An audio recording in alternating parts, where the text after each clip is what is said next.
Okay, welcome to the Build Talk.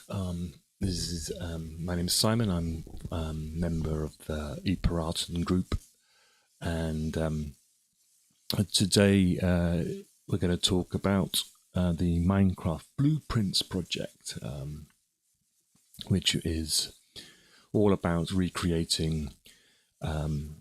Bear with me. About damn it.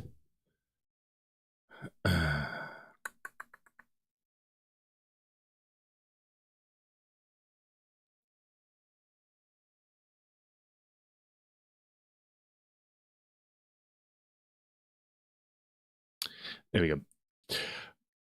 There's gremlins in the audio today. So yes, welcome. This is the worst start to a stream you will ever hear. But this is what I do. I don't like doing stuff edited. It's better to do it live. You can join me, write a comment, and join in the discussion if there's going to be one. But what I like to do is, for my own purposes, keep a diary of the progress of the project as we're going along, and discuss other things that's happening in the EPiraten world and the Flight Past world. And this the sun is setting right now, so we're going to see if we can talk for a cycle and come around to the daylight again. But as you can see, this is Notre Dame that we've been building. If you're new to the channel, you'll find there is a sequence of videos being produced where you can watch this build happening. And the idea is that we do it in a blueprint format. We've got the blue paper set at the 0 horizon. So you'll see that the as I go up and down, the middle figure there is the height. So you'll be able to see if I went to say this position here, you'll see that it's at 74 blocks height. So this tower is therefore 74 meters in height. So it's a one-to-one recreation of the world. So one block is 1 meter squared, and then you can get a pretty decent detailed building. Obviously there's some compromises that need to be done because of the nature of Minecraft, but you can get creative in trying to get the correct look. And we go off a series of photographs. We trawl the internet. We look at aerial photographs, trying to get little details right if we can. The first build through, we try to get it as accurate as possible, but we will go back and edit things if we're not quite sure about what's going on. Now, last week we had basically built this nave section out to here, and we had begun this end of the north end of the transept, and so we've continued around, and having had a lot of difficulties in this area here. It's hard to get some images of what's actually occurring around here. So we did have some images that we used on the inside, try to get the look of the inside, and then we can sort of gauge what's going on. So we've got these small arch windows up here, which we can see, and on the inside you also notice that there is some of these sort of rose windows at this point on this side as well, but I'm not sure how much that goes out to the outside. So I've made the interpretation that the roof cuts off from that point. But if anybody has any information on that area, then let us know. And we did a reworking as well of these arches here on this aisle, first floor. I'm not really sure what you call it. So it looks like there's a sort of a filled-in arch kind of thing separated there.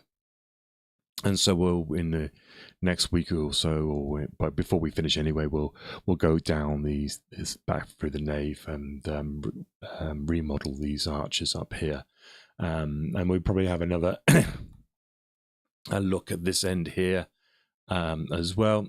We need to do some work on the inside of these towers, but we're going to concentrate mainly on the outside first, and we'll work on the inside once it's completed. So the idea of this channel is to produce these sort of architectural white build models, and you can follow along. I keep it in quartz for the look, so giving you free rein if you want to copy this to come in with your different textures and designs. There's a lot of scope, I think, with the way the windows can be done. I know there's going to be another rose window on the south side, which we're going to be working on. And I've got an idea for a design for that one as well.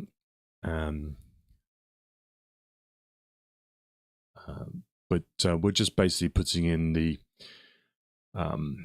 the outside basic structure. We'll work on a few details as and when we see it, and then so hopefully this time next year, progress-wise, I'd hope to have this whole transept area completed, including this section here, and with all the rose windows on this side. Hopefully that will be finished by next week, and we may even be progressing down the nave towards the eastern altar end. Need to do a bit of work on the ceilings, and we're just going to try and get some shots of this area here above us, so we can see what's going on.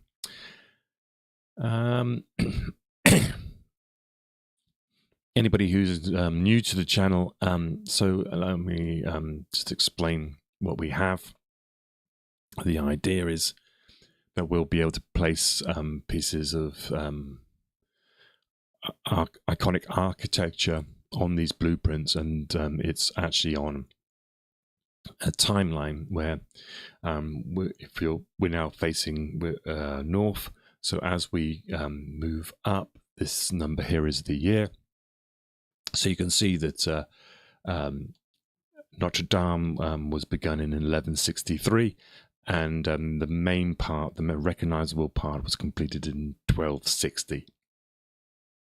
So it gives you, and so what it means is that these actual blueprint base that you see, one block on the north-south axis is actually 1 year. And this enables us, because we're doing one-to-one of the building, and we then have 1 year going north and south, is to allow us to compare our buildings. So this shows you very quickly that Salisbury Cathedral was begun halfway through the construction of Notre Dame in England. This is now an example of the early English Gothic, and this shows you that Salisbury Cathedral was begun at 1220 and finished in 1330. And so you can get a very immediate comparison between the two cathedrals. I could immediately see that the tower of Salisbury Cathedral is a little thinner, little leaner than the towers of Notre Dame, though the towers of Notre Dame are probably a little bit higher. In fact, we know it was 75 meters. So if we came to, say, the top of the tower where this balustrade is here, we can see that this is at 68. So actually, Notre Dame towers are probably about 5 meters higher than the Salisbury Cathedral tower, but of course, Salisbury Cathedral's got its spire on top of that. I know that the spire of Salisbury Cathedral is 123 meters, and the spire of Notre Dame, I believe it's something in the region of 90, 95, 96. If we don't include the lantern on the top, it's at about 95. So Salisbury Cathedral is 28 meters higher than the spire on Notre Dame. And Notre Dame, I believe it was supposed to have spires on the towers, but they were never completed. So you can, but you can see the sort of difference in styles. You've got a very much, I think we can look inside the nave. I've got it down here below as a nave height of 35 meters, and I think that is to this level here-ish, somewhere around here. Actually, I might need to change it. It looks like it might be 37. So Notre Dame has got a 37 meter high on my model nave. And if we just zoom over now to Salisbury Cathedral, we should get an idea of how high their nave is. Here, let's just zoom into the cloisters, come through into the transept, and if we come up, I would say this is the height here, and so we're at 29 meters. So we can see that even though Salisbury Cathedral has a taller spire, the actual nave of Notre Dame is 6-7 meters higher than Salisbury Cathedral. And what you can immediately grasp from that is that Salisbury Cathedral has these nave with the aisles and the arch supports going on, but Notre Dame has this innovation of these flying buttresses. I'm not saying that Salisbury Cathedral doesn't have some, but they're more, I would say, placed later, I would think, where these flying buttresses were actually incorporated into the design from the very beginning, and that allows the height of the nave to be achieved. So you can sort of see as well that Notre Dame, I would say, isn't as beautiful a cathedral as Salisbury in the sense of lightness, the lack of maybe Salisbury Cathedral has a sort of a lighter feel to it. Probably the columns are less impactful. The tower is more streamlined. It has a more, if you get my drift, it's a sort of slightly more a lighter feel, and I think that's where you get this sort of difference in style, and this is why it's early English rather than French Gothic architecture. So that's the idea of the channel. You see, you immediately get to see this difference, and these guys in Notre Dame, would, the people who are building Salisbury Cathedral will be aware of the building of Notre Dame, and ideas would be exchanged, and a evolution of design occurs. So the idea of this channel is that we will start building these iconic buildings on this timeline, and we'll move forwards and backwards in time from this point. We'll probably go forwards in time and do St. Paul's next, and then we'll go back and we'll be doing some of the earlier designs. Hi, Salong. Right, the vaulted ceilings, really cool so far. I've always liked this kind of stuff. Yeah, that's right. I mean, there's different styles of vaulted ceilings, and I don't think I've got the Notre Dame one right. You see, there's like a 4 arch style or a 6 arch style, and I think the earlier the cathedral, the 6 arch style is more common. And what I mean by that, as you can see from here, there's basically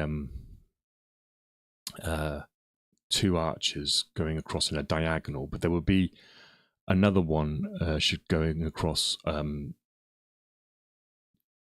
this way here. So it has actually got some ribs going up. It was believed that it was stronger because there were 6, but actually it wasn't that. That wasn't the case. And I think as well, I need to fill in these areas here a little bit more to get this more of an arched feeling going over the windows.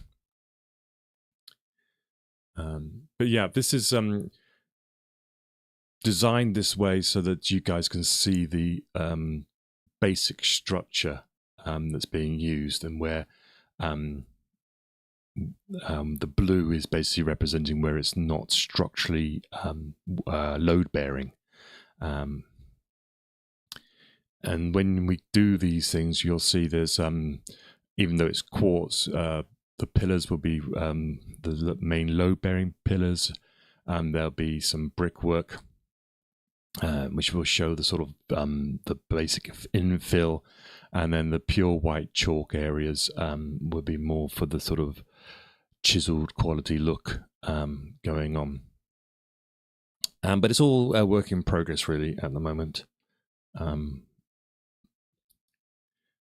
for that. But yeah, if you want to any particular area then looked at, then just give us a shout. Lots of people are sharing stuff about tips and where things can be improved. So I'm kind of relatively new to this. I'm sort of winging it at the moment, and getting a bit of inspiration. I just noticed there's bits I miss, like here.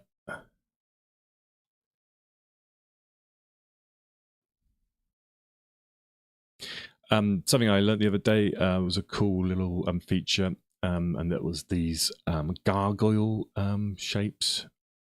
So you've got these. There's 2 types of things on Notre Dame. There's these gargoyles, and then there's these sort of I think they're called grotesques. They were a 19th century or 18th century addition. I can't believe to the design inspired by the book, The Hunchback of Notre Dame. But what's really interesting is that the grotesques of this are literally there as a sort of decorative piece, but the gargoyles were actually a key feature in the design of the cathedral. They were actually gullies to allow water to come down the cathedral, goes into these sort of drain lines, which is difficult to model on here, but they would be here, and then they flood out of the mouth of the gargoyle down outside of the building, because at the end of the day, water will find its weak spot, and like any stream, it will over the course of time erode the stonework. So that's a pretty cool feature that I didn't know about. But there was a guy on YouTube who showed how he made those gargoyles. Other people have done stuff as well, but I've hopefully followed mostly my own designs. I have nicked a few things from some people, but that's the nature of the beast, I suppose. Especially with these bell tower baffles, I suppose they're called. From the ground, you have these sort of slats going through. You can see light through them. They were light structures, basically to protect the bells but allow the sound to come out. So you pick up all these different sort of interesting parts of the building as you do it. I like to build these things as much as possible, but as much as possible in a kind of a physics-based method. So I would try to make sure I get the pillars in, before I put the roof on and things like that. Sometimes, just for convenience, I do put something in to just get the thing done when I'm there, but mainly try to build it from the ground up, and so you get a good insight into what the way these things were built. But with this transept, I had to sort of work it out. So in a certain sense, I put the spire on way too early, but I needed to get the sort of the look right, and hopefully then it will be quicker. And I'll do it a bit more physics-based next time. As for the spire, I'm not particularly happy with it. To me, it's got this sort of look where it seems to be thinner at the bottom and then comes out wider. So I'm gonna have to try and probably rework this, but with all the sort of bits and bobs, you get this sort of sense of the spire. It's a very open spire. It's not your enclosed beast like Salisbury.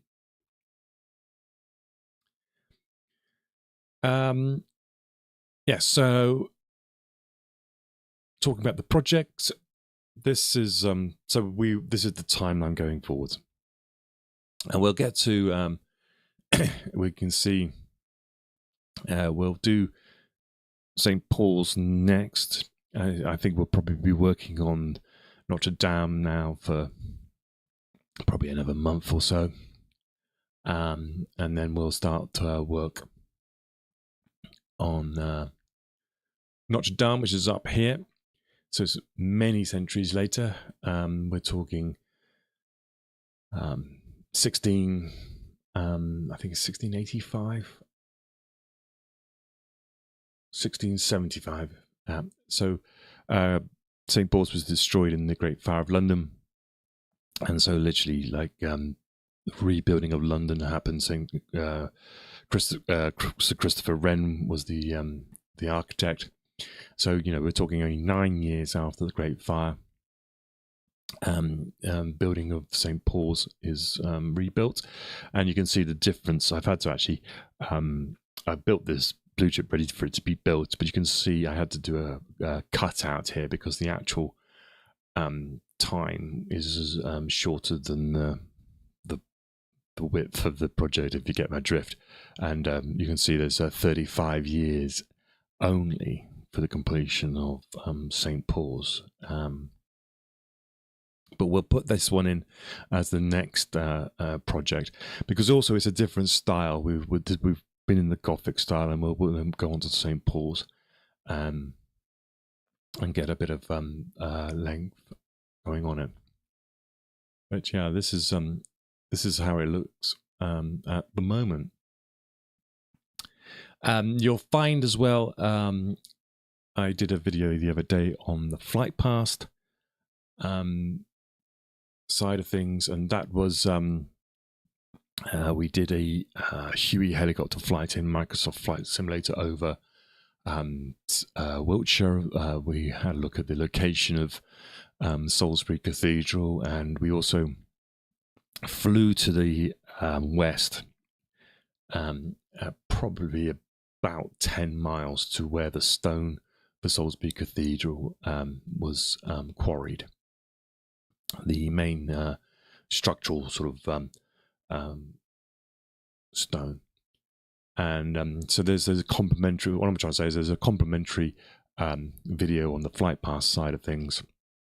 And we're going to look at these cathedrals, their locations, and where their stone was transported from. So it turns out that the stone for Salisbury Cathedral was probably like a limestone, and it came from about 10 odd miles away. It was upriver. Possibly they might have used the river to drift things down. But I'm reading the Pillars of the Earth at the moment, and that suggests that carts were used to transport the stone from the quarry to the site. What else can I say? Consistency of Salisbury Cathedral is based on the main part of the cathedral, the nave section, was built in 38 years. So you get a lot of addition over time. You'll have people update bits or change things, and tastes obviously change. But if the cathedral is built consistently and quickly, you'll get this consistent look from it, and therefore you get this repeated patterns, which leads to a more consistent look on the cathedral. Salisbury Cathedral is well known for its kind of golden ratio architecture, the 1.6 stuff. So yeah, that would explain this sort of look that you get the Salisbury Cathedral. Whereas Notre Dame, even though I have it being completed by 1260, was actually more likely finished probably 1345, but the main building was finished by 1260. And because therefore later additions and modifications occurred, you'll get a less consistent look in parts.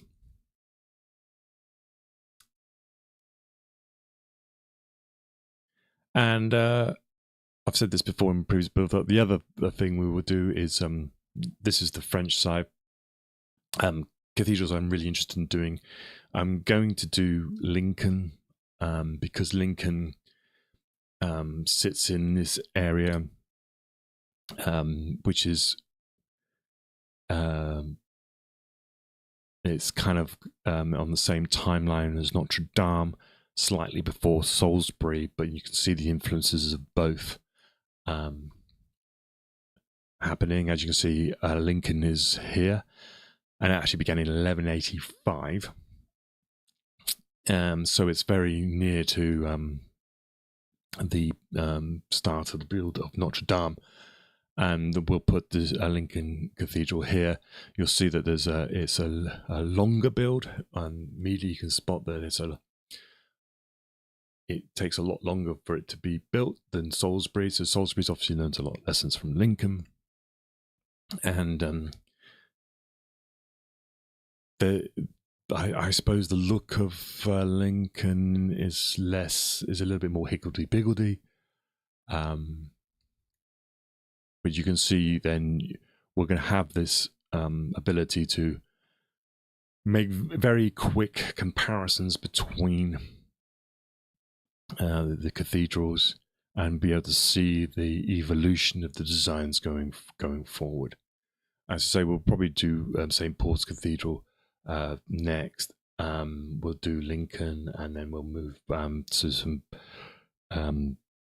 buildings before these, so we can get this sort of as I said, an evolution timeline going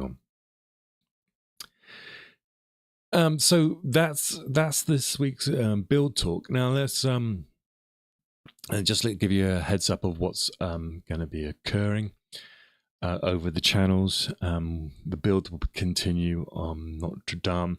You'll see Salisbury Cathedral videos popping up. I think episode 33 on that one is now available. If you spot any of these videos, please give it a like, and whatever it is that the algorithm wants, just to help out a small channel. And this you'll see there's some of the EPiraten's music videos going up to some time-lapse videos of these builds. And the whole idea of this was no one pays for music anymore, so I enjoy doing the music and I enjoy doing the Minecraft, so I thought I'll just use the Minecraft to promote the music, as it were. So if you do like any of the music, then please like that. You can go on Spotify and find EPiraten. You can go to Bandcamp if you want to support the channel financially, because Spotify doesn't pay basically. But any likes and stuff was fully appreciated. So we have those sort of videos. We also have I'll do a radio, an EPiraten radio, where we'll play some 5x build videos, and I'll do an hour session streaming some of the music. And I've also started doing some jam sessions. So just after this video as well, I'll come back and I've got some jam stuff to go. I've got some music I want to play, and I want to practice the sort of sequence of the music, get a little bit of a feel for how it works.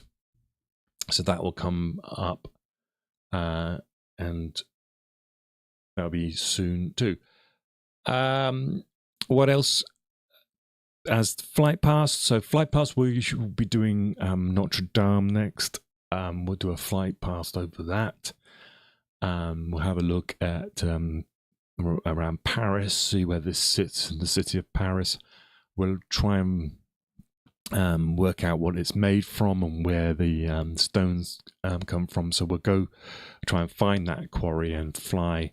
Probably actually we'll go to the quarry first and then fly to the location of the cathedral. And as I've said before, I think my next project on my next playlist on the Flight Pass thing will be slightly related to Notre Dame, but it will be on Napoleon and 100 Days campaign.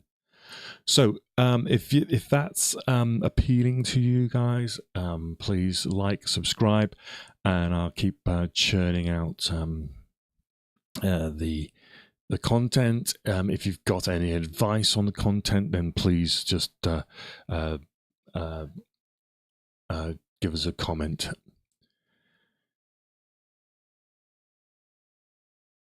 So thank you. Doing multiple examples for the different stages of or additions is a great way to compare how things change and cross-reference with other builds. Yeah, this is the whole idea. This is the whole idea of the whole project. Is this is the I want to have. It's not going to be cathedrals, by the way. It will be different buildings, but I want to have a timeline where we look left and right, and there's all these buildings. You can even go back as far as the pyramids, or even further, Stonehenge, and then we can just fly along this timeline north to south and get an immediate comparison of buildings, and even to modern day skyscrapers or bridges or whatever. But I'm going to stick to begin with, I'm going to stick to cathedrals. They are the most interesting in architecturally in terms of variety, and but we will not just do cathedrals. I think a good example would be like we will probably do Westminster Abbey, but I'm going to do which will probably be, which is back in 1000s sort of stuff, 900s even. But we'll do Houses of Parliament, which is more like 19th century. And there's almost like a Gothic revival thing going on there. And of course, the Gothic revival, though, have the ability to have different materials. So they tend to be even thinner and lighter buildings because they have almost got a steel core to them, or concrete in some cases. So they allow them to have that sort of Gothic look, but even more exaggerated. Anyway, that's the plan for that. So I will see you.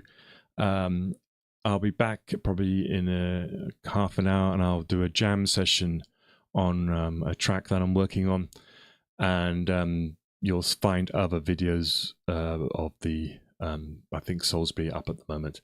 And I will see you next week for another build talk, and hopefully we'll definitely be getting down this eastern end of the nave towards the dreaded altar end here, which I'm not looking forward to trying to work out, but it should be fun. Anyway, hope to see you soon. Bye bye.